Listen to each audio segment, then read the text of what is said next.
राज्य की सबसे बड़ी और सत्तारूढ़ राजनीतिक दल जेएमएम अपने 13वें केंद्रीय महाधिवेशन की तैयारियों में जुट गया है। 14 और 15 अप्रैल 2025 को रांची के खेलगांव के हरिवंश राणा भगत इंडोर स्टेडियम में होने वाले 13वें केंद्रीय महाधिवेशन के लिए राजनीतिक प्रस्ताव तैयार करने के लिए शुक्रवार को वरिष्ठ नेता पूर्व उप मुख्यमंत्री स्टीफन मरांडी के घर पर राजनीतिक प्रस्ताव समिति की बैठक हुई। जेएमएम के 13वें केंद्रीय महाधिवेशन के लिए राजनीतिक प्रस्ताव पारित करने के लिए आज हुई दूसरी बैठक में सर्वसम्मति से राजनीतिक प्रस्ताव का प्रारूप तैयार करने के लिए केंद्रीय महासचिव को अधिकृत कर दिया गया। महाधिवेशन में कुछ तो खास होता ही है और उसकी तैयारी समिति यहाँ बनी है। यहाँ राजनीतिक प्रस्ताव का तो संविधान का कई कमेटियाँ बनी है, उसकी तैयारी चल रही है और ये दूसरी बैठक है हम लोग की राजनीतिक प्रस्ताव का। लेकिन ये प्रारूप हम लोग बना रहे हैं, ये फाइनल नहीं कहा जाएगा, लेकिन इसके बाद भी कई बिंदुओं पर हम लोगों ने चर्चा किया है आज, और इस चर्चे में कई चीज़ें आई है। जेएमएम के वरिष्ठ नेता और पूर्व उप मुख्यमंत्री रहे स्टीफन मरांडी ने बैठक की जानकारी देते हुए बताया कि बिहार से अलग राज्य बनाने के आंदोलन के समय से ही बृहद झारखंड की बात जेएमएम करता रहा है। इसके अलावा जमीन से जुड़े मामले के साथ साथ वक्फ कानून में संशोधन का मुद्दा भी हमारे राजनीतिक एजेंडे या प्रस्ताव में होगा।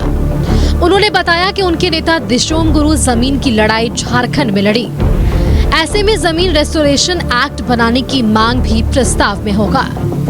झारखंड आंदोलन में जो जमीन की लड़ाई गुरुजी ने लड़ी और गुरुजी की लड़ाई के बाद जो भी जमीन जिस रंग का है, जिस ढंग का है, उसका एक रेस्टोरेशन एक्ट बनाने का हम लोगों ने एक प्रस्ताव पारित किया है कि किस तरह की ज़मीन की लड़ाई में शिबू सोरेन ने अगुवाई की और उन्होंने नेतृत्व दिया।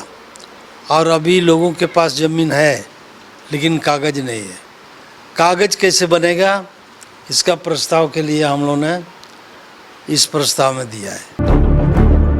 जेएमएम के केंद्रीय महासचिव सुप्रियो भट्टाचार्य ने कहा कि बैठक में हुई बातें संगठन की आंतरिक बातें हैं। कई महत्वपूर्ण पहलुओं पर चर्चा हुई है। अब राजनीतिक प्रस्ताव पर महाधिवेशन की मुहर लग जाएगी, उसके बाद इसे सार्वजनिक किया जाएगा। उन्होंने कहा कि कई महत्वपूर्ण पहलुओं पर चर्चा हुई है। हम लोगों ने कई पहलुओं पर विचार किया है और चूँकि उसका अंतिम रूप हम लोग कितना भी प्रारूप बना दें, लेकिन उसका अनुमोदन तो महाधिवेशन ही करेगा।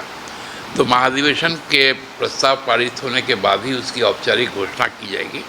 उसके पहले तक इसको प्रारूप के रूप में ही हम लोग रखेंगे। झारखंड सरकार में मंत्री और जेएमएम के राजनीतिक समिति के सदस्य हाफिजुल हसन अंसारी, मंत्री दीपक बिरुआ, मुख्य सचेतक और पूर्व मंत्री रहे विधायक मस्थुरा प्रसाद महतो, पूर्व उप मुख्यमंत्री स्टीफन मरांडी, राज्यसभा सांसद महुआ मांझी और जेएमएम के केंद्रीय महासचिव सुप्रियो भट्टाचार्य की उपस्थिति रही। रांची से कैमरामैन सुशील तिर्की के साथ न्यूज़ 11 भारत के लिए राकेश कुमार की रिपोर्ट।